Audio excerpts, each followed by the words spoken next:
A small calcite crystal found on the site of Alderney's Elizabethan wreck has been generating a huge amount of media interest around the world. It follows the recent publication of a paper by the Royal Society.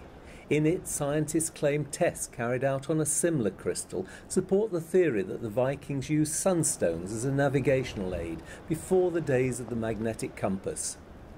Calcite itself is a very, very common mineral. Every geology student's got one. In fact, there's calcite crystals almost the same shape you can find on Alderney.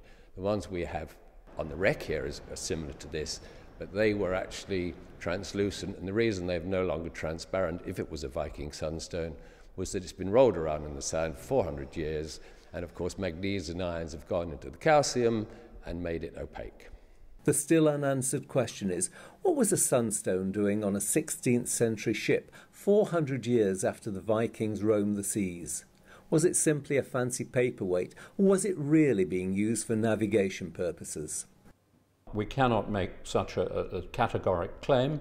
We've got to be very cautious not to overstate it scientifically, geologically, archaeologically, for that would discredit the research that has been done to date. Research must continue, and perhaps one day we will establish that this is or was a Viking crystal, and if so, it will be unique because none other has ever been discovered.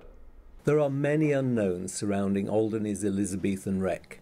If nothing else, this small piece of Iceland spar has done a huge amount to promote awareness of what is believed to be the only Elizabethan wreck in the world. David Earle, BBC Channel Islands News, Alderney.